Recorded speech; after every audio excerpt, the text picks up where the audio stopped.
Hello and welcome to Rathod science academy. So ఈరోజు మనం ఈ క్లాస్లో ఏంటంటే 23 జూలై 2024లో వచ్చిన కరెంట్ అఫైర్స్ తెలుగులో చూద్దాం. సో మీరు అడిగినందుకు ఏంటంటే నేను ఇక్కడ Hyderabad edition and Vijayawada edition రెండు తీసుకొని ఇంపార్టెంట్ టాపిక్స్ అనేది చూడడం జరుగుతుంది. So there is no discrimination on based on AP or Telangana. Okay, so ఇక్కడ మీరు ఫ్రంట్ పేజ్ చూసినట్టయితే మనకి నిన్ననే ఎకనామిక్ సర్వే రిలీజ్ అయింది కాబట్టి సో చాలా ఆర్టికల్స్ మన న్యూస్ పేపర్లో ఎకనామిక్ సర్వే గురించి ఉన్నాయండి.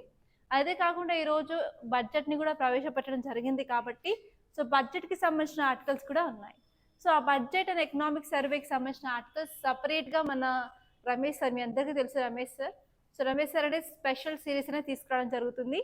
సో వాటిని యూట్యూబ్లో అప్లోడ్ చేస్తాము, లేకపోతే యాప్లో పెడతాము. ఓకే, సో ఇక్కడ ఏంటంటే ఓన్లీ మనకి నార్మల్గా చూసేలా కరెంట్ అఫైర్స్ని మాత్రమే ఈ క్లాస్లో చూద్దాం. సో ఇక్కడ ఫస్ట్ ఆర్టికల్ వచ్చేసరికి ఏంటంటే economy likely to grow by 6.5 to 7% this year అని ఎకనామిక్ సర్వే చెప్తుంది. సో ఇక్కడ ఏంటంటే ఈ ఆర్టికల్ వచ్చేసి ఎకనామిక్ గ్రోత్ ప్రాస్పెక్ట్స్ అంటాం. ఓకే, ఏం చెప్తుంది అంటే ఎకనామిక్ గ్రోత్ ప్రాస్పెక్ట్స్ గురించి చెప్తుంది అనమాట. సో జస్ట్ మినిట్, ఇది ఒక ప్రాబ్లం వచ్చింది. Economic growth prospects. సో ఈ ఆర్టికల్ ఎక్కడ మనం చూసుకోవాలి అంటే జిఎస్ పేపర్ 3లో మనకి ఎకానమీ ఉంది కదా, సో ఆ ఎకానమీలో దీన్ని మనం చూసుకుంటాము. సో ఒక్కసారి మీరు ఆర్టికల్లోకి వెళ్తే ఎంత పర్సెంట్ గ్రోత్ ఉందని చెప్తుంది అంటే 6.5 to 7% గ్రోత్ అయితే ఉంది అని చెప్తుంది. సో ఇది చాలా మంచి విషయం అనమాట, 6.5 to 7%. ఇది ఇంకొకటి కూడా చెప్తుంది ఏంటి అంటే మనం ప్రీ కోవిడ్ టైంలో అంటే కోవిడ్ కంటే ముందు మన ఎకనామిక్ గ్రోత్ ఎలా ఉందో సో సేమ్ ఇప్పుడు అలా ఉంది అని చెప్తుంది. అంటే ఏంటంటే COVID-19 యొక్క ప్రభావం అనేది తగ్గుముఖం పడుతుంది ఇండియాలో అని ఒక సైన్ అన్నమాట. సో ఏంటి ఇక్కడ మీరు చూసుకోవాల్సిన విషయాలు అంటే ఈ ఎకనామిక్ గ్రోత్కి గల కారణాలు ఏంటి, ఎందుకు ఎకనామిక్ గ్రోత్ మనం చూస్తున్నామని అట్లీస్ట్ ఒక 4 to 5 పాయింట్స్ మీరు చూసుకోవాలి. ఫర్ ఎగ్జాంపుల్ మీరు ఇక్కడ ఇన్వెస్ట్మెంట్స్ పెరుగుతున్నాయని రాయొచ్చు, అండ్ ఉమెన్ పార్టిసిపేషన్ అనేది ఇంక్రీజ్ అవుతుంది అని రాయొచ్చు, అండ్ నెక్స్ట్ వచ్చేసి అగ్రికల్చర్ కూడా బాగానే గ్రోత్ అనేది కనిపిస్తుంది అని రాయొచ్చు. సో అలా మీరు కొన్ని ఎగ్జాంపుల్స్ అనేవి తీసుకొని వాటికి రీజన్స్ ఎగ్జాక్ట్లీ ఏంటో రాయాలి. అదే కాకుండా మీరు కొంత డేటా అనేది కూడా రాసి పెట్టుకోవాలి. ఎందుకంటే మీరు స్టేట్ సర్వీస్ ఎగ్జామ్స్కి రాస్తున్నప్పుడు ఏంటంటే వాళ్ళు చూసేది డేటా, నువ్వు డేటా ఎంత డంప్ చేసామని చూస్తారు. కాబట్టి మీరు సపోజ్ ఏపీపీఎస్సికి కానీ టీజీపీఎస్సికి కానీ ప్రిపేర్ అవుతున్నట్టయితే మీరు డేటా మీద అయితే ఫోకస్ చేయాలి, డేటాలో indices. And especially economic survey budget చాలా ఇంపార్టెంట్ అండి మీకు ఎగ్జామ్స్కి. సో అందుకని రమేష్ సార్ డీల్ చేస్తారు, ఈవెన్ ఐ థింక్ బైలింగ్వల్లో డీల్ చేస్తారు. సో డీల్ చేస్తున్నప్పుడు ఏంటంటే మీరు కూడా కొంచెం దాన్ని చూసుకోండి అండ్ ఆ డేటాని కంపల్సరీ నోట్ డౌన్ చేసుకోవడానికి అయితే ట్రై చేయండి. సో ఇప్పుడు మీరు ఈ ఆర్టికల్ చూసినట్టయితే ఈ ఆర్టికల్ ఏం చెప్తుంది అంటే భారత ఆర్థిక వ్యవస్థ కోవిడ్కు పూర్వపు వృద్ధి ధోరణులు విస్తృతంగా పట్టుకుంది. అంటే ఎలాగైతే ప్రీ COVID-19 టైంలో గ్రోత్ ఉండడం జరిగిందో అదే గ్రోత్ అనేది మళ్ళీ ఇప్పుడు చూడడం అనేది జరుగుతుంది అని చెప్పింది. సో ఇప్పుడు గ్రోత్ వచ్చేసి ఎంత పర్సెంట్ అంటే 6.5 నుంచి 7% వరకు ఉంది అని చెప్తుంది. సో కానీ ఈ సంవత్సరం మన బడ్జెట్లో ఫోకస్ చేయాల్సింది ఏంటి అంటే రెండు విషయాల మీద. ఒకటి వచ్చేసి నిరుద్యోగత, అంటే మనం ఎంప్లాయ్మెంట్ అనేది క్రియేట్ చేయాలి. సో నెక్స్ట్ వచ్చేసి ఏంటంటే మనం పాలసీ మీద ఫోకస్ చేయాలి అండ్ ఇన్ఈక్వాలిటీ అసమానతను తీయాలి అని చెప్పి వాటి గురించి అనేది ఫోకస్ చేయడం జరిగింది. సో ఇక్కడ మీరు కొన్ని డీటెయిల్స్ చూసుకున్నట్టయితే మనకి గ్రోత్ అనేది రిసర్జెన్స్ కనిపిస్తుంది, అంటే తిరిగి మరలా పునర్వృద్ధి చేసుకున్నామని చెప్పి ఆర్టికల్ చెప్తుంది. అండ్ మనం ఫోకస్ చేయాల్సింది ఏంటంటే ఇన్ఈక్వాలిటీ అనేది మీద. సో ఇన్ఈక్వాలిటీ అనేది చాలా పెద్ద ప్రాబ్లం అయిపోయింది. సో మనం ఈ ఇన్ఈక్వాలిటీని ట్యాకిల్ చేయాలి. సో ఇన్ఈక్వాలిటీని ట్యాకిల్ చేయాలంటే ఏ పాలసీస్ అయినా సరే గవర్నమెంట్ తెచ్చినప్పుడు అవి ఇన్క్లూజివ్ పాలసీస్ అయి ఉండాలి అండ్ అదే విధంగా అవి సస్టైనబుల్ ఎకనామిక్ హెల్త్ మీద అనేది ఫోకస్ చేయడం అనేది చేయాలని చెప్తున్నారు. అదే కాకుండా మనకి అన్ఎంప్లాయ్మెంట్ గురించి చాలా ప్రాబ్లమ్స్ ఉన్నాయి. సో ఇండియాలో అన్ఎంప్లాయ్మెంట్ రేట్ వచ్చేసరికి 9.2% ఉందన్నమాట.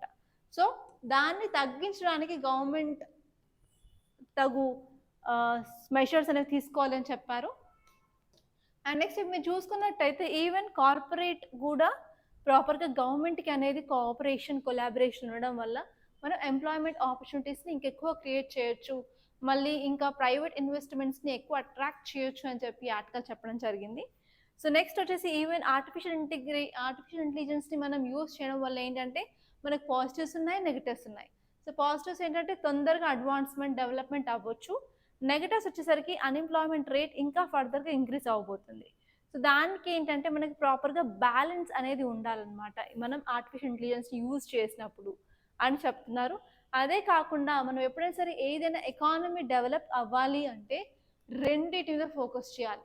ఫస్ట్ వచ్చేసి ప్రాపర్ ఎడ్యుకేషన్ ఉందా లేదా, అండ్ సెకండ్ వచ్చేసి వాళ్ళకి స్కిల్స్ ఉన్నాయా లేదా. సో స్కిల్స్ అనేవి ప్రొవైడ్ చేయడం చేయాలి, అదే విధంగా మనకి ఎడ్యుకేషన్ మీద కూడా ఫోకస్ చేయాలి.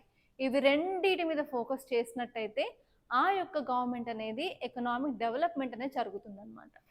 ఓకే, అదే కాకుండా మన యొక్క ఇండియాలో వెరీ ఇంపార్టెంట్ ప్రాబ్లం ఏంటంటే ఎప్పుడైనా సరే policy makers only short term కానీ వాళ్ళు సొల్యూషన్స్ తీసుకురావడం జరిగింది. అలా కాకుండా మనం లాంగ్ టర్మ్ మీద ఫోకస్ చేసినట్టయితే ఇంకా అభివృద్ధి చెందుతుంది అని చెప్పి ఆర్టికల్ చెప్పింది అనమాట. సో ఇదండి ఇంపార్టెంట్ టాపిక్ వచ్చేసి. అండ్ మీరు నెక్స్ట్ పేజ్కి వెళ్ళినట్టయితే ఇక్కడ మీకు ఒక ఆర్టికల్ కనిపిస్తుంది, budget session of legislature from today. So ఇదేంటంటే మనకి సెషన్స్ ఆఫ్ పార్లమెంట్ అనే టాపిక్ ఉంటుంది కదా, సెషన్స్ ఆఫ్ పార్లమెంట్.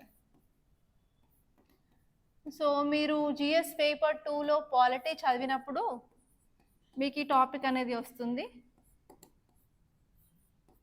సో ఎక్కడ యూజ్ చేసుకోవచ్చండి, ఇక్కడ మనం వచ్చేసరికి 3 టైప్స్ ఆఫ్ సెషన్స్ ఉంటాయి. సో ఎవరికి BMW కార్ కావాలని ఉంది, అందరికీ ఉంటుంది కదా.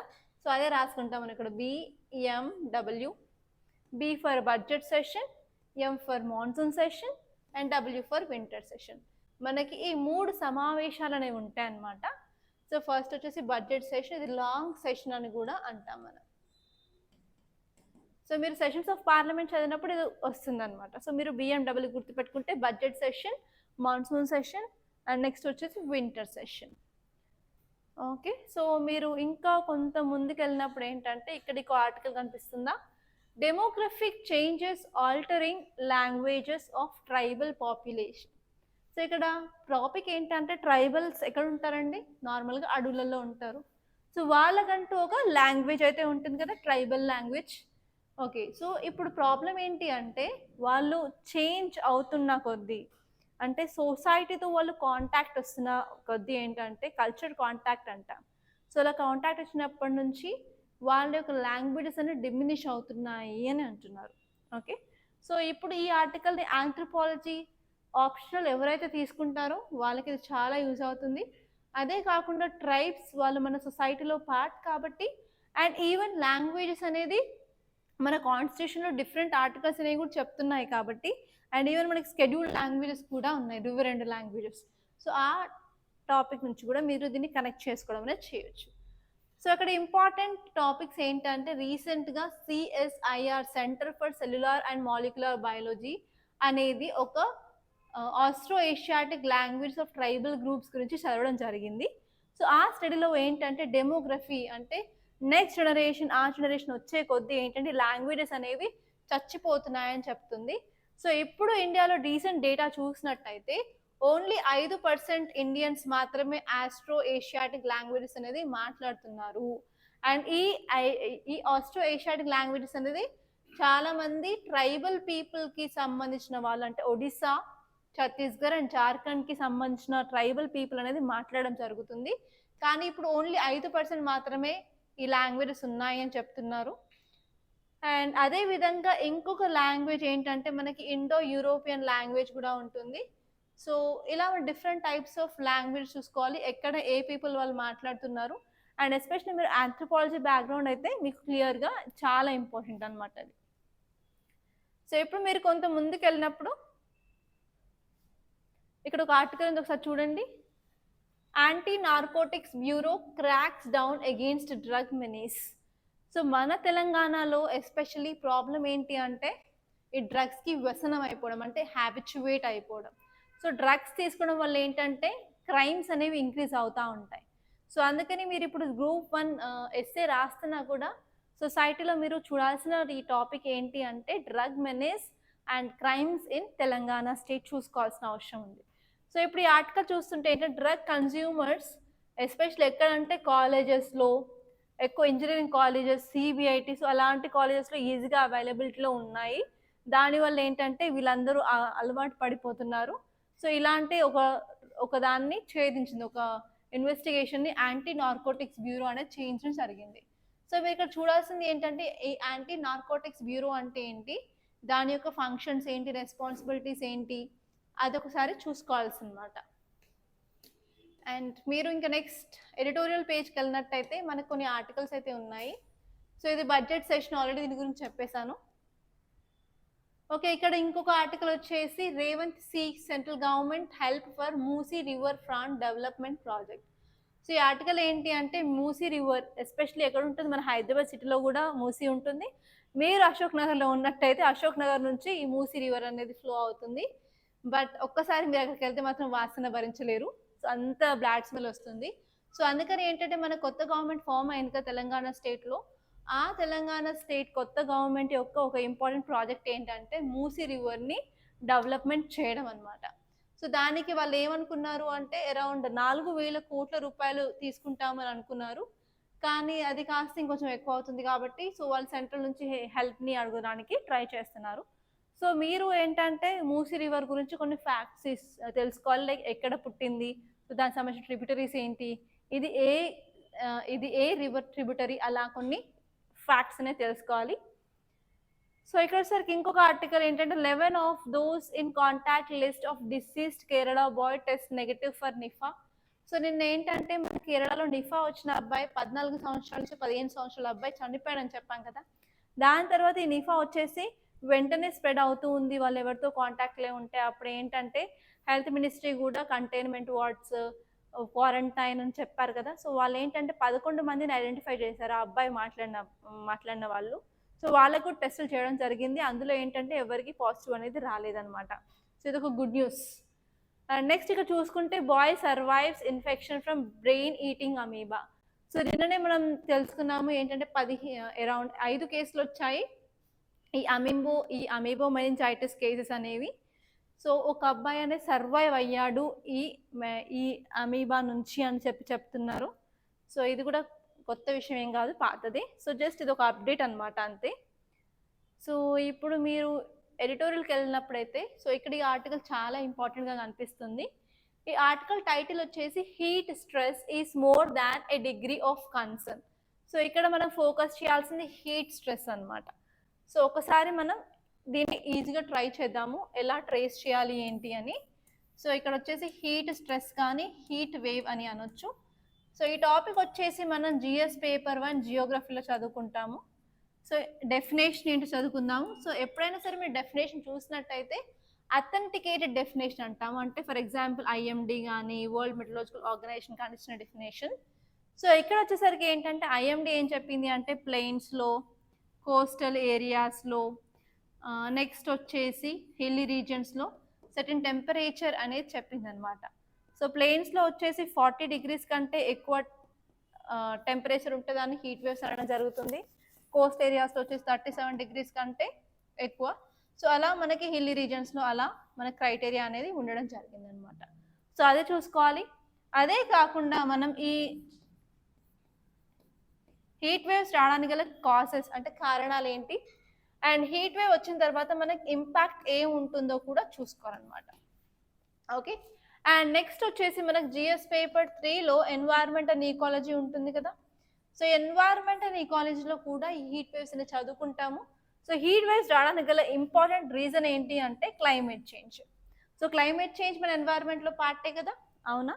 సో ఓన్లీ జియోగ్రఫీ అండ్ ఇక్కడ వచ్చేసరికి ఎన్వైర్న్మెంట్ అండ్ ఈకాలజీనే కాదు, ఇది వేరే సబ్జెక్ట్లో కూడా ఇంపార్టెంట్.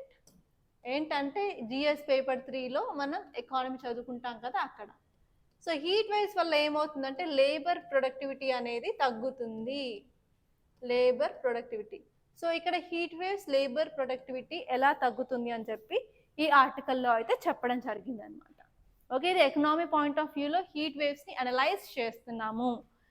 సో ఒక్కసారి మనం దీన్ని క్లీన్గా చూసుకున్నట్టయితే, కార్మిక ఉత్పాదకతను ప్రభావితం చేసే వేడి ఒత్తిడి కారణంగా ఆసియా మరియు పసిఫిక్ ప్రాంతాలు గణనీయమైన ఆర్థిక నష్టాలను అనుభవించవచ్చు.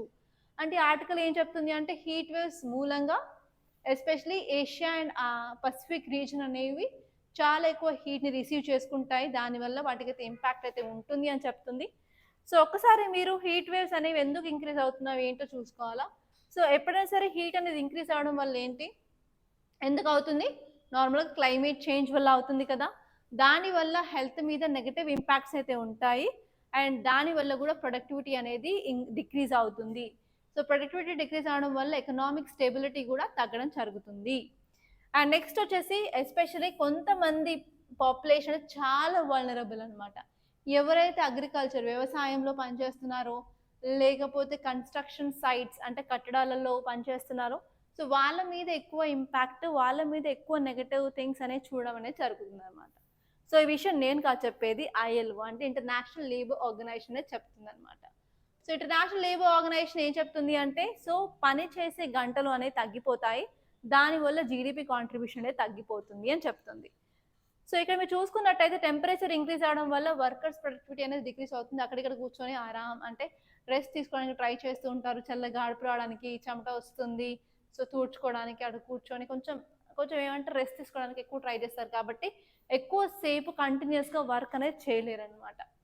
సో నెక్స్ట్ వచ్చేసి దానివల్ల ఏంటి అంటే $2,400 బిలియన్ లాస్ అనేది మనకి వస్తుంది అని చెప్పి 2030 నాటికి అని ILO చెప్తుంది. ఇదే విధంగా ఈ హీట్ వేవ్స్ అనేది కంటిన్యూ అవ్వడం వల్ల. సో ఎవరండి వల్నరబుల్ అంటే, ఎస్పెషలీ ఏషియా అండ్ పసిఫిక్లో ఉన్న వాళ్ళు, అదే కాకుండా ఎవరైతే అగ్రికల్చర్లో అండ్ కన్స్ట్రక్షన్ సైట్లలో వర్క్ చేస్తున్నారో వాళ్ళు మరింత ఇంపాక్ట్ అనేది చూస్తారు అని చెప్తున్నారు. అండ్ ఈవెన్ ఉమెన్ కూడా, ఎందుకంటే అగ్రికల్చర్లో వర్క్ చేసేది ఎక్కువ ఉమెనే కదా, నాట్లు వేసేటప్పుడు, కోతలప్పుడు, ఓకే, అన్నిటికీ ఉమెన్ ఎక్కువ ఉంటారు, కాబట్టి ఉమెన్ మీద నెగటివ్ ఇంపాక్ట్ అనేది ఉండడం జరుగుతుంది. అండ్ ఎస్పెషల్లీ దానివల్ల జెండర్ ఇన్ఈక్వాలిటీస్ అనేది ఇంక్రీజ్ అవుతాయి. అండ్ ఒక రీజన్ నుంచి ఇంకొక రీజన్కి వెళ్ళడం వల్ల కూడా రీజన్ వైజ్ కూడా మన డిఫరెన్స్ అనేది ఉంది అని చెప్తున్నారు. అదే కాకుండా ఏంటంటే ఇలా హీట్ అనేది ఇంక్రీజ్ అవడం వల్ల అగ్రికల్చర్ ప్రొడక్టివిటీ కూడా డిక్రీజ్ అవుతుంది, దానివల్ల ఫుడ్ సెక్యూరిటీకి భంగం కలుగుతుంది అని చెప్తున్నారు. సో అదే కాకుండా హీట్ వల్ల మనం అచీవ్ చేయాల్సిన సస్టైనబుల్ డెవలప్మెంట్ గోల్స్ 17 ఏవైతే ఉన్నాయో అవి డిలే అవ్వచ్చు అని కూడా ఒక ఎస్టిమేషన్ అనేది ఉంది అనమాట. సో నేను మీకు ఇక్కడ మెయిన్స్ క్వశ్చన్ ఇచ్చాను, ట్రై చేసి అది రాయడానికి అయితే ట్రై చేయండి. ఓకే, అండ్ నెక్స్ట్ టాపిక్ వచ్చేసి బంగ్లాదేశ్లో అన్ఎంప్లాయ్మెంట్ క్రైసిస్. సో ఇది న్యూ టాపిక్ ఏం కాదు, గత మనం ఒక 3-4 డేస్ నుంచి తెలుసుకోవడం జరుగుతుంది. బంగ్లాదేశ్లో ఏంటంటే ప్రొటెస్ట్ చేస్తున్నారు స్టూడెంట్స్, ఎందుకంటే రిజర్వేషన్ పాలసీ అనేది తీయాలి అని. అది కూడా ఏంటి అంటే బంగ్లాదేశ్ లిబరేషన్ వార్ ఆఫ్ 1971లో ఇన్వాల్వ్ అయిన వాళ్ళకి ఇచ్చే 30% రిజర్వేషన్ అనేది తీసేయాలి అని. సో ఫైనల్గా నిన్న సుప్రీంకోర్టు కూడా ఏం చెప్పింది అంటే, ఆ రిజర్వేషన్ని కాస్త 30% నుంచి 5%కి డిక్రీజ్ చేయండి అని చెప్పడంతో కొంత గొప్ప కొంచెం చల్లారినట్టే చెప్పొచ్చు. సో ఇప్పుడు మీరు ఈ ఆర్టికల్ని క్లియర్గా చూస్తే ఏంటంటే, బంగ్లాదేశ్ అనేది ఈ నిరుద్యోగ సంక్షోభాన్ని పరిష్కరించాల్సిన అవసరం ఎంతైనా ఉంది అని చెప్పి ఆర్టికల్ చెప్తుంది.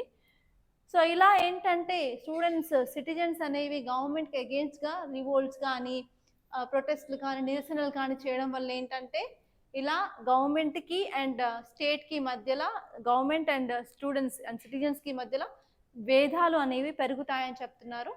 అదే కాకుండా ఈ కోటా అనేది ఎప్పుడు వచ్చింది అంటే, ఒక్కసారి వార్ అయిపోయింది ఎప్పుడు అంటే 1971లో. సో 1971లో వార్ అయిపోయిన తక్షణమే 1977లో వాళ్ళు ఈ లా అనేది తీసుకొచ్చి 30% రిజర్వేషన్ ఇస్తానని ఒప్పుకున్నారు. ఓకే, సో దానివల్ల ఏంటంటే ఇక్కడ అన్ఎంప్లాయ్మెంట్ క్రైసిస్ అనేది పెరిగింది. ఎస్పెషలీ ఈ బంగ్లాదేశ్లో వచ్చేసరికి 20% ఉందండి అన్ఎంప్లాయ్మెంట్ రేట్. ఇండియాలో 9.2 ఉంటేనే మనకి ఎక్కువ అనుకుంటున్నాము, కానీ బంగ్లాదేశ్కి వచ్చేసరికి 20% ఉందండి, అలా అనమాట. సో ఇదనమాట ఇక్కడ చెప్పింది ఆర్టికల్లో, అంతకుమించి ఏం లేదు. ఇక్కడ క్వశ్చన్ ఇచ్చాను, సో కంపల్సరీ రాయడానికి అయితే ట్రై చేయండి. సో నెక్స్ట్ వచ్చేసి a green wealth tax in budget 2024. So budget ఈరోజు ప్రవేశపెట్టారు కదా, సో ఆ బడ్జెట్లో ఒక ఇంపార్టెంట్ ఏంటి అంటే వెల్త్ ట్యాక్స్. ఈ వెల్త్ ట్యాక్స్ దేని మీద ఫోకస్ చేస్తుంది అంటే, అన్ఎంప్లాయ్మెంట్ని తగ్గించాలి, అలాగే మనం ఇన్ఈక్వాలిటీని కూడా అడ్రస్ చేయాలి అని చెప్పి ఆర్టికల్స్ అయితే చెప్పడం జరిగాయి. సో ఒక్కసారి మనం దీన్ని క్లీన్గా చూసుకున్నట్టయితే కొత్త భారత ప్రభుత్వ బడ్జెట్ 2024 తప్పనిసరిగా సంపద పన్ను, ఆర్థిక భారతీయ గ్రీన్ సిగ్నల్ అంటే ఐజీడీని, నిరుద్యోగం మరియు అసమానతను పరిష్కరించాలి అన్నట్టు వాళ్ళు ఫోకస్ చేయడం జరిగింది. సో అంటే ఏంటంటే వాళ్ళు ఎస్పెషల్లీ గ్రీన్ ఎనర్జీలో పెట్టాలి అనుకున్నారు, అదే కాకుండా ఇన్ఫ్రాస్ట్రక్చర్ డెవలప్మెంట్ ఫోకస్ చేయాలనుకున్నారు. అండ్ నెక్స్ట్ వచ్చేసి కేర్ ఎకానమీ అంటే ఉమెన్ చేసే వర్క్ని కేర్ ఎకానమీ అంటారు, గివింగ్ కేర్ టు ఎల్డర్స్ కానీ చిల్డ్రన్ మీద కానీ ఫోకస్ చేయాలి అని అనుకోవడం జరిగింది. సో వాళ్ళు ఎంత ట్యాక్స్ ప్రపోజ్ చేశారు అంటే 1.7% అండి. ఎస్పెషలీ వాళ్ళు ఎన్వైర్న్మెంట్ లీడర్షిప్ కోసం అది విధించడం అయితే జరిగింది. సో ఇక్కడ మీరు చూసుకున్నట్టయితే wealth inequality and carbon foot print వచ్చేసి 10% ఆఫ్ వెల్దీ పీపుల్ అనేది వాళ్ళు విడిచే కార్బన్ డైఆక్సైడ్ ఎమిషన్స్ కానీ లైక్ గ్రీన్ హౌస్ గ్యాసెస్ కానీ చాలా ఎక్కువ అనమాట. సో వాళ్ళే కదా ట్యాక్స్ కట్టాల్సింది. వాళ్ళు ట్యాక్స్ కట్టిన తర్వాత దాన్ని ఏంటంటే వాళ్ళు రిలీజ్ చేయడం వల్ల ఎన్వైర్న్మెంట్ మీద ఎలాంటి ఇంపాక్ట్ అయితే ఉంటుందో దాన్ని తగ్గించడానికి వాళ్ళు స్టెప్స్ అనేది తీసుకోవడం జరుగుతుంది. సో నెక్స్ట్ వచ్చేసి వాళ్ళు even global especially job creation మీద ఫోకస్ చేద్దాం అనుకుంటున్నారు. అదే కాకుండా గ్రీన్ డీల్ అంటే దేని మీద ఫోకస్ చేస్తారు, ఎకనామిక్ గ్రోత్ మీద ఫోకస్ చేయడం జరుగుతుంది, అలాగే క్లైమేట్ ఇనిషియేటివ్స్ మీద కూడా ఫోకస్ చేయడం అనేది జరుగుతుంది. అదే కాకుండా వాళ్ళు సస్టైనబుల్ స్పెండింగ్ మీద కూడా చేయాలి అనుకుంటున్నారు.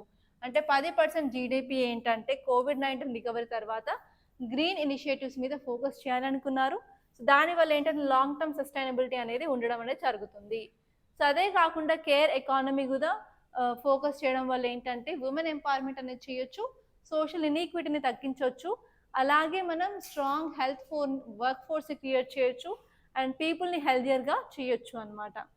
ఓకే, అండ్ నెక్స్ట్ వచ్చేసి global leadership in climate action.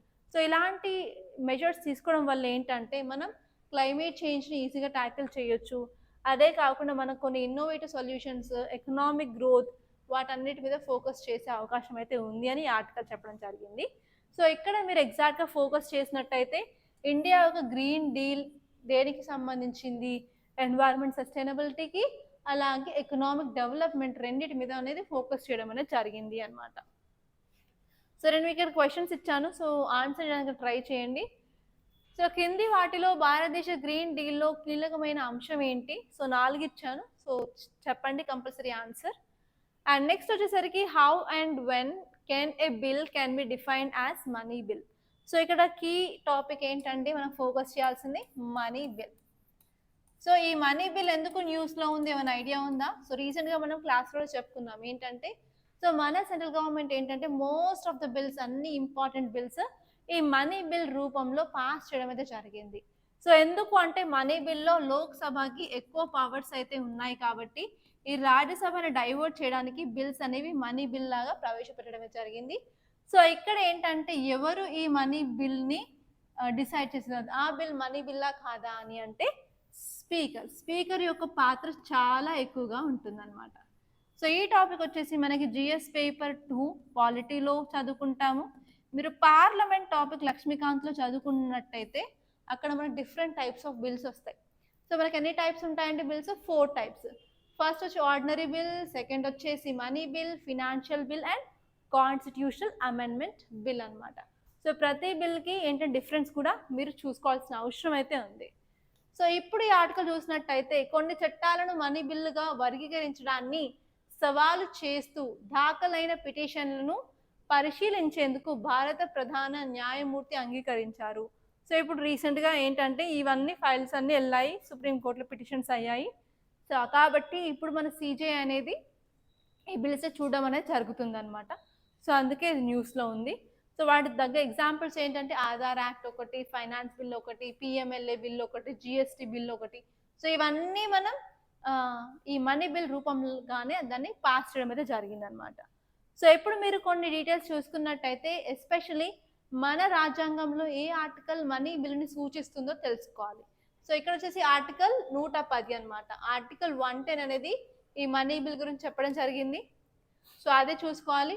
And especially ఈ మనీ బిల్గా ఎందుకు పాస్ చేస్తున్నారు అంటే లోక్సభలో డామినెన్స్ వచ్చేసి సెంట్రల్ గవర్నమెంట్దే ఉంటుంది.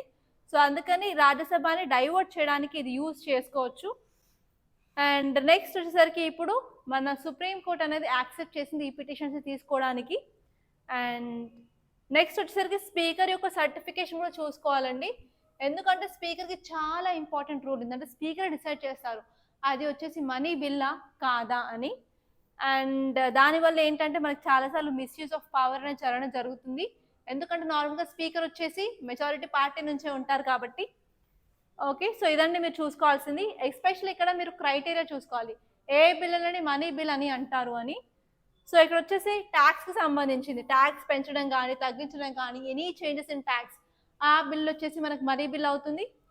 సో నెక్స్ట్ వచ్చేసి గవర్నమెంట్ ఎప్పుడైనా సరే మనీ అనేది బారో చేయడం జరిగితే ఆ బారోయింగ్ మనీ వచ్చేసి కూడా మనకు మనీ బిల్ వస్తుంది. సో నెక్స్ట్ వచ్చేసి అప్రోప్రియేషన్ ఆఫ్ మనీ. సో మనకి బడ్జెట్లో చదువుకున్నప్పుడు అప్రోప్రియేషన్ ఫినాన్స్ బిల్ అని చదువుకున్నామే. సో అప్రోప్రియేషన్ అయిన మనీ కూడా మనకి మనీ బిల్ కానీ వస్తుంది. అదే కాకుండా గవర్నమెంట్కి సంబంధించిన ఎక్స్పెండిచర్ ఏదైతే ఉందో అది కూడా మనీ బిల్ కిందే వస్తుంది అనమాట. సో ఇవన్నీ క్రైటీరియా అనమాట, ఆ బిల్ని మనీ బిల్లా కాదా అని డిసైడ్ చేయడానికి. డిసైడింగ్ అథారిటీ వచ్చేసరికి స్పీకర్. సో నేను ఇక్కడ 2 క్వశ్చన్స్ ఇచ్చానండి. భారత రాజ్యాంగంలో ఏ ఆర్టికల్ మనీ బిల్ని నిర్వచిస్తుంది? సో ఇది ఈజీగా ఇప్పుడు చెప్పేస్తారు, కానీ ఇదే క్వశ్చన్ నేను ఒక 5 months తర్వాత అడిగినా కూడా చెప్పే స్టేజ్లో మీరు ఉండాలా. సో నెక్స్ట్ వచ్చేసి అది కూడా మనీ బిల్ సంబంధించిన క్వశ్చనే. మనీ బిల్లులో కింది వాటిలో దేనిని చేర్చవచ్చు? సో ఇది కూడా చాలా సింపుల్ క్వశ్చన్, దీన్ని కూడా ఆన్సర్ చేయడానికి అయితే కంపల్సరీ మీరు ట్రై చేయాలి. అండ్ ఇప్పుడు మీరు హైదరాబాద్కి పేజ్లోకి వెళ్ళినట్టయితే మోస్ట్ ఆఫ్ ద ఆర్టికల్స్ అన్ని కవర్ చేశాను. ఇక్కడ ఇంకొక ఆర్టికల్ ఏంటంటే no special category status for Bihar. So union government వచ్చేసరికి బీహార్కి స్పెషల్ కేటగిరీ స్టేటస్ అనేది ఇవ్వడం జరగదు అని చెప్పి క్లియర్గా చెప్పేసింది. సో ఇక్కడ మీరు చూడాల్సింది స్పెషల్ కేటగిరీ స్టేటస్ అంటే ఏంటి, అండ్ మన కాన్స్టిట్యూషన్లో ఉన్న ఏ ఆర్టికల్స్ అనేవి స్పెషల్ కేటగిరీ స్టేటస్ గురించి చెప్తుంది అని అవి ఒకసారి మీరు లక్ష్మీకాంత్లో చూసుకోవాలి. అండ్ మోస్ట్లీ మనకి ఎకనామిక్ సర్వే అని చెప్పి సపరేట్ పేజ్ అనేది రావడం జరిగింది. సో ఇక్కడ ఈ ఆర్టికల్ ఇంపార్టెంట్, ఇది ఏం చెప్తుంది అంటే survey notes rise in primary health care expenditure. So ఈ గత సంవత్సరంలో ఏంటంటే హెల్త్ కేర్ మీద స్పెండింగ్ అనేది పెంచడం అయితే జరిగింది అని చెప్తుంది ఈ సర్వే. ఎంత పెంచింది, గ్లోబల్గా యావరేజ్ ఎంత ఉంది, దానికి తక్కువ ఉందా ఎక్కువ ఉందా కూడా మీరు చూసుకోవాల్సిన అవసరం అయితే ఉంది. సో నెక్స్ట్ ఇక్కడ చూసుకుంటే India has shifted to women led development అని చెప్తున్నారు. అంటే సో 2018 నుంచి 2022కి మీరు డేటా చూసుకున్నట్టయితే అప్పుడు 26% నుంచి ఇప్పుడు అరౌండ్ 34%కి ఇంక్రీజ్ అవ్వడం జరిగింది అని చెప్పి ఇన్న క్లాస్లో చదివాం కదా. సో అదే మీరు ఇక్కడ కనెక్ట్ చేసుకుంటే సరిపోతుంది, అంతకుమించి ఏం లేదు.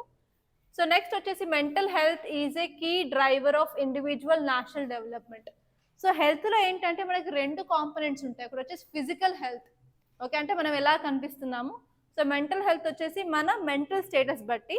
సో ఎప్పుడైనా సరే మనిషి అనేది 100% యాక్టివ్గా ఉండాలి, 100% ప్రొడక్టివిటీ అనేది ఇవ్వాలి అంటే మెంటల్ హెల్త్ అనేది వెరీ ఇంపార్టెంట్ అని చెప్తున్నారు. సో ఈవెన్ మీరు ఫిజికల్గా ఫిట్ ఉన్నా కూడా మెంటల్గా ఏదైనా డిస్టర్బెన్స్ కానీ లవర్తో కానీ వైఫ్తో కానీ ఎవరితో అయినా సరే గొడవ పెట్టుకోవడం వల్ల ఏమవుతుంది, చదువుకుంటున్నామని కూర్చుంటే చదివింది ఎక్కుతుందా, ఎక్కదు. సో ఏంటి అంటే మెంటల్ హెల్త్ అనేది చాలా ఇంపార్టెంట్ అనమాట మన నేషనల్ డెవలప్మెంట్కి అని చెప్తున్నారు. అండ్ ఇక్కడ చూసుకున్నట్టయితే ఎంజీ నరేగా అనేది మనకి జాబ్ ప్రొవైడ్ చేసే స్కీమ్, అది central government scheme. M G NREGA అంటే Mahatma Gandhi national rural employment guarantee act. So ఎప్పుడు వచ్చిందండి, 2005వ సంవత్సరంలో వచ్చింది. ఇది ఏం చేస్తుంది అంటే 100 days ఆఫ్ గ్యారంటీ ఎంప్లాయ్మెంట్, ప్రతి సంవత్సరంలో మనకి అరౌండ్ 365 రోజులు ఉంటాయి కదా. సో అందులో 100 days ఆఫ్ గ్యారంటీ ఎంప్లాయ్మెంట్ని ప్రొవైడ్ చేస్తాము, అది కూడా రూరల్ ఏరియాస్లో అని చెప్తుంది. అది అన్స్కిల్డ్ లేబర్కి సంబంధించింది. సో ఇక్కడ మీరు చార్ట్ చూసుకున్నట్టయితే కేరళ అరౌండ్ 42.4% అనేది చూపిస్తుంది అనమాట. ఏంటంటే ఈ ఎకనామిక్ సర్వేలో ఎంజీ నరేగా ఫండ్స్ అనేవి యూజ్ చేసుకోవడం అనేది జరిగిందని చెప్తున్నారు. ఓకే, సో ఇంకా ముందుకు వెళ్ళినట్టయితే ఇక్కడ ఒక ఆర్టికల్ ఉంది ఏంటంటే formalisation credit key MSME challenges అని. సో ఎంఎస్ఎంఈ అంటే micro small and medium enterprises అనమాట. సో అవి గ్రోత్ ఇంజిన్స్ అని చెప్తాం, ఎందుకంటే అవి ఎంప్లాయ్మెంట్ని చాలా బాగా క్రియేట్ చేస్తాయన్నమాట. కానీ ఇందులో ఉన్న ప్రాబ్లమ్స్ ఏంటంటే ఇన్ఫార్మల్, దే ఫార్మలైజ్డ్ కావు. అండ్ వాటికి ఏంటంటే ప్రాబ్లం క్రెడిట్ రావడం, లోన్స్ అనేవి చాలా ప్రాబ్లం అయిపోయింది. సో ఈ 2 ప్రాబ్లమ్స్ని కనుక క్లియర్ చేసినట్టయితే ఈ ఎంఎస్ఎంఈ అనేది మన ఎకనామిక్ గ్రోత్కి కాంట్రిబ్యూట్ చేస్తుంది అని చెప్తుంది అనమాట. సో ఇవన్నీ important articles from Hyderabad edition. So నేను ఇక్కడ విజయవాడ ఎడిషన్ తీసుకుంటున్నాను. సో సేమ్ ఎకానమీ ఆర్టికల్ ఉంది ఇక్కడ. సో మీరు స్టేట్స్ పేజ్కి వెళ్ళినట్టయితే ఈ పేజ్లో అంత ఇంపార్టెంట్ ఆర్టికల్స్ అయితే ఏం లేవు. ఈ పేజ్లో కూడా వర్షాలకు సంబంధించినవి ఉన్నాయి, కానీ వేరే ఆర్టికల్స్ అయితే అంత ఇంపార్టెంట్ అనిపించట్లేదు. సో ఇక్కడ ఒక ఫైర్ యాక్సిడెంట్ గురించి చూపిస్తున్నారు. సో ఈ ఫైర్ యాక్సిడెంట్స్ అనేవి రీసెంట్ ట్రెండ్లో ఎక్కువ అయిపోతున్నాయి. ఎస్పెషల్ ఢిల్లీలో ఏంటంటే ప్రతి కోచింగ్ సెంటర్లో కూడా ఫైర్ యాక్సిడెంట్స్ అనేవి చాలా ఎక్కువ జరుగుతున్నాయి. కాబట్టి ఈ ఫైర్ సేఫ్టీకి సంబంధించిన రూల్స్ అండ్ రెగ్యులేషన్స్ ఇండియాలో ఏ ఉన్నాయో ఒక్కసారి అయితే మీరు ఫోకస్ చేయండి దాని గురించి. అండ్ నెక్స్ట్కి వెళ్ళినట్టయితే ఇక్కడ 2 ఆర్టికల్స్ అవే చెప్పాను కదా, బ్రెయిన్ ఈటింగ్ అమీబా అని అండ్ నిఫా, సేమ్ ఇదే హైదరాబాద్ ఎడిషన్లో కూడా ఉంది. ఓకే, ఇక్కడ ఒక కొత్త ఆర్టికల్ ఉందండి. ఏంటంటే 100 years of 1924 flood, A study climate change in Kerala. So ఇదేం చెప్తుందంటే ఈ జూలై మంత్ 2024 అనేది 100th ఇయర్ అనేది జరుగుతుంది కేరళలో ఫ్లడ్ రావడానికి. అప్పుడు ఏమైంది అంటే కెటాస్ట్రోఫిక్ ఫ్లడ్స్ అనేవి దాని తర్వాత కూడా రావడం జరిగింది. 1961లో వచ్చింది, 2018లో వచ్చింది. కానీ 1924లో వచ్చిన ఫ్లడ్ని మనం గ్రేట్ ఫ్లడ్ ఆఫ్ 1999 అని అంటాము. సో ఒకసారి దాన్ని క్లియర్గా చూసుకోండి, గ్రేట్ ఫ్లడ్ ఆఫ్ 99 అంటే ఏంటి అని ఇక్కడ ఇచ్చారు కాబట్టి. ఓకే, అంతే. నెక్స్ట్ ఇంకా సేమ్ అండి. సో మిగతావన్నీ సేమ్ కానే ఉంటాయి. సో ఇక్కడ చేంజెస్ ఏం ఉండవు. సో దాట్స్ ఆల్ అండి, ఇంతటితో నేను ముగిస్తున్నాను. అంతకంటే ముందు ఏంటంటే మన దగ్గర ఎన్వైర్న్మెంట్ క్లాసెస్ అనేవి స్టార్ట్ అవబోతున్నాయి. సో రేపటి నుంచి ఆ క్లాసెస్ ఏంటి అంటే మీకు బేసిక్స్ నుంచి అడ్వాన్స్ లెవెల్ వరకు చెప్తారు. అండ్ ఏ ఎన్వైర్న్మెంట్ కోర్స్లో కూడా అంత డీటెయిల్గా ఉంటుంది, జస్ట్ పైన పైన చెప్పలేస్తారు. సో ఇక్కడ ఏంటంటే ఎన్వైర్న్మెంట్ బేసిక్ కాన్సెప్ట్స్తో పాటు కన్వెన్షన్స్, ప్రోటోకాల్స్ అండ్ ఎన్వైర్న్మెంట్ సంబంధించిన యాక్ట్స్, లాస్ ఏవైతే ఉన్నాయో ప్రతి ఒక్క డీటెయిల్గా డిస్కస్ చేయడం జరుగుతుంది. ఆ ఎన్వైర్న్మెంట్ క్లాస్ వచ్చేసి నేను కాదు, విలాస్ సార్ తీసుకుంటారు. అండ్ మేము both online and offline provide చేస్తున్నాము. సో మీరు అశోక్ నగర్లోనే ఉన్నట్టయితే కంపల్సరీ ఆ కోర్స్ తీసుకోవడానికి ట్రై చేయండి. సో ఆ కోర్స్ ఏంటి అంటే ఓన్లీ యూపీఎస్సీకే కాదు, సో మీరు గ్రూప్ 1కి 2కి ఏబిపిఎస్సి కానీ టీఎస్పిఎస్సి కానీ సో దేనికి ప్రిపేర్ అయినా కూడా యూజ్ అవుతుంది. సో క్లాస్ టైమింగ్స్ వచ్చేసి ఎవ్రీ డే మార్నింగ్ 8 నుంచి 1:30 వరకు ఉంటాయండి. సో మీకు ఈ కోర్స్ వచ్చేసి ఓన్లీ 10 డేస్లో అయిపోతుంది అనమాట కోర్స్. అండ్ ఇందులో ఏంటంటే మీకు ప్రిలిమ్స్కి సంబంధించిన క్వశ్చన్స్ సాల్వింగ్ కానీ మెయిన్స్ ఆన్సర్స్ ఎలా రాయాలో వాటి మీద డిస్కషన్ కూడా ఉంటుంది. అండ్ దాంతోపాటు లాస్ట్ 2 years కరెంట్ అఫైర్స్ మీద స్పెషల్ ఫోకస్ అనేది ఉండడం జరుగుతుంది. అండ్ ఈ కోర్స్ కాస్ట్ వచ్చేసరికి 3,500 అండి.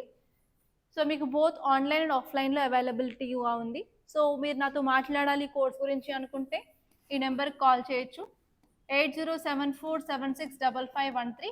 అండ్ ఈవెన్ ఇది వాట్సాప్ నెంబర్ కూడా, నాకు వాట్సాప్లో కూడా మీరు టెక్స్ట్ చేయొచ్చు. సో అంతే అండి, ఇంతటితో నేను ముగిస్తున్నాను. Thank you so much.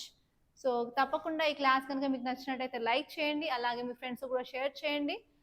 And compulsory మీరు ఫస్ట్ టైం ఈ ఛానల్ని విజిట్ చేస్తున్నట్టయితే ఈ ఉషా మ్యామ్ రాథోడ్ సైన్స్ ఛానల్ని కంపల్సరీ సబ్స్క్రైబ్ చేయండి, అలాగే మీ ఫ్రెండ్స్కి కూడా షేర్ చేయండి. Thank you so much.